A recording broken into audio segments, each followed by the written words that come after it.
এক সময় যা ছিল ট্রল আর হাসাহাসির খোরাক, আজ তাই রূপ নিয়েছে রপ্তানি পণ্যে। তৎকালীন সরকার প্রধান শেখ হাসিনা যখন কাঁঠাল দিয়ে বার্গার কিংবা কাবাব বানানোর পরামর্শ দিয়েছিলেন, তখন সামাজিক যোগাযোগ মাধ্যমে সমালোচনার ঝড় বয়ে গিয়েছিল। অনেকেই বিষয়টিকে দেখেছিলেন সেলফ কৌতুক হিসেবে, কিন্তু সময়ের ব্যবধানে সেই কাঁঠাল থিওরি এখন দেশের অর্থনীতিতে নতুন সম্ভাবনার দুয়ার খুলছে, আর সেই তত্ত্বকে বাস্তবের রূপ দিচ্ছে বর্তমান বিএনপি সরকার। রাজধানীর কৃষিবিদ ইনস্টিটিউশনে জাতীয় ফল মেলা ২০২৬-এর উদ্বোধনী অনুষ্ঠানে দেখা মিলল এক ভিন্ন চিত্রের। মেলা পরিদর্শনে এসে বর্তমান কৃষি ও মৎস্য এবং প্রাণী সম্পদ মন্ত্রী মোহাম্মদ আমিনুর রশিদ জানান, দেশে এখন কাঁঠাল দিয়ে সিঙ্গারা, সমুচা ও কাবাব সহ বিভিন্ন পুষ্টিকর প্রক্রিয়াজাত খাদ্যপণ্য তৈরি হচ্ছে। শুধু তাই নয়, আন্তর্জাতিক বাজারেও দেদারসে বাড়ছে এসব পণ্যের চাহিদা।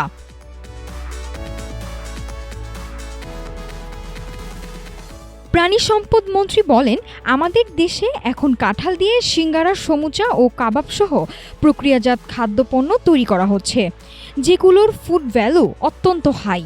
বিশ্বের কয়েকটি দেশ ইতিমধ্যে আমাদের কাছ থেকে এই প্রযুক্তি ও তথ্য চেয়েছে। চলতি বছরে কাঁঠাল রপ্তানি আরও বৃদ্ধি পাবে এবং চীনের সাথে একটি চুক্তিও চূড়ান্ত পর্যায়ে রয়েছে।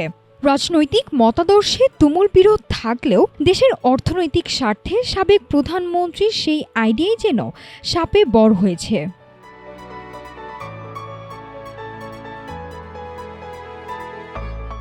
ক্ষুদ্র উদ্যোক্তাদের সহায়তায় কাঁঠাল ভিত্তিক পণ্যের মূল্য সংযোজন বা ভ্যালু এডিশন কার্যক্রমকে আরও বেগবান করা হচ্ছে।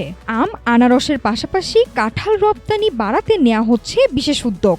এমনকি প্রস্তাবিত ২০২৬-২৭ অর্থবছরের বাজেটে কৃষিখাতে বরাদ্দ আগের বছরের চেয়ে ১০% বেশি বাড়ানো হয়েছে বলেও জানান মন্ত্রী। রাজনৈতিক মঞ্চে কাদা ছোড়াছুড়ি যাই থাক না কেন, কৃষির আধুনিকায়ন ও রপ্তানি বাজারে কাঁঠালের এই বহুমুখী ব্যবহার প্রমাণ করে উদ্বোধনী আইডিয়া কখনো মরে না। হাসাহাসির খোলস পেরিয়ে কাঁঠালের বার্গার, কাবাব এখন দেশের অর্থনীতির নতুন হাতিয়ার। নাফিস সামিয়া, ঢাকা টুডে।